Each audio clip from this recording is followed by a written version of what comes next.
Dans cette vidéo, on va utiliser un tableau de variation d'une fonction f pour comparer des images par cette fonction. Et puis après, on essaiera de trouver une représentation graphique possible de la fonction f.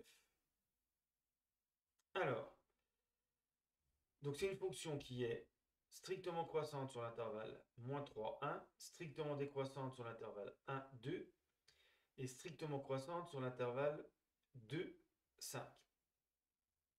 Alors, on demande de comparer f de moins 2 et f de 0. Alors, est-ce que c'est possible? On va mettre moins 2 et 0. Alors, moins 2 et 0, bien sûr, sont dans la ligne du x. Moins 2, c'est à peu près ici. 0 également dans l'intervalle -3, 1. Donc, moins 2 est plus petit que 0 dans l'intervalle -3, 1. Sur cet intervalle, f est strictement croissante, donc sur -3, 1. Donc là, on peut comparer f de moins 2 et f de 0. Comme elle est croissante, on a f de moins 2 qui est strictement plus petit que f de 0. On peut même mettre strictement puisque la fonction est strictement croissante. Quand on a une flèche qui monte, c'est strictement croissant.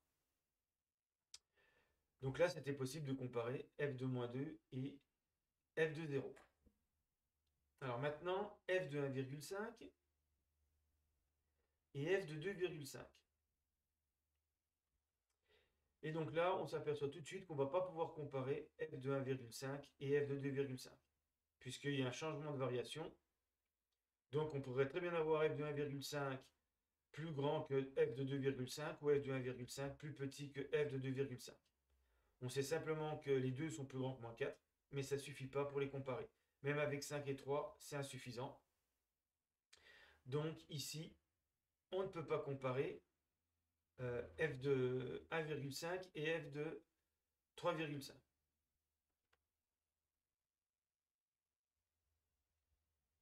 Par contre, f de 3 et f de 4, on va pouvoir, parce que 3 est plus petit que 4, dans l'intervalle de 5. Et sur cet intervalle, f est strictement croissante. Donc quand x augmente dans cet intervalle, f de x augmente. Donc comme 3 est plus petit que 4, f de 3 est plus petit que f de 4. Alors il manque peut-être un cas entre 1 et 2. Je vais rajouter, si je prends 1,5 et puis 1 justement, 1 est plus petit que 1,5 ici, mais f est strictement décroissante sur l'intervalle 1,2. Et donc 1 et 1,5 sont dans cet intervalle.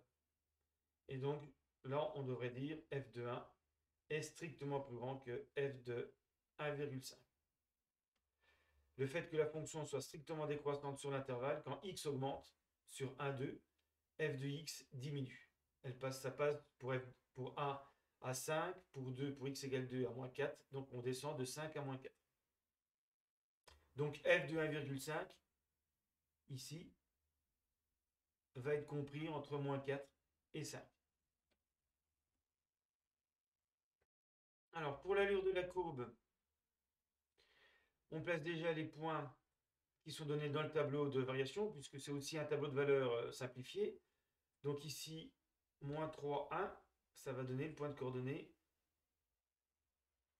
-3 et 1. f de -3 égale 1.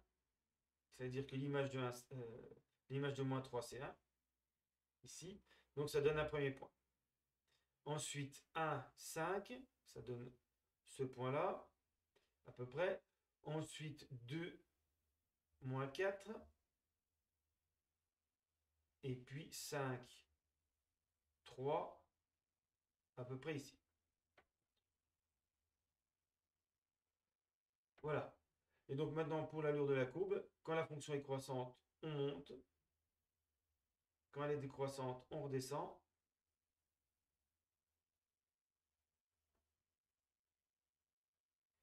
Et puis, on remonte une dernière fois. Donc voilà une allure possible pour la courbe représentative de la fonction f.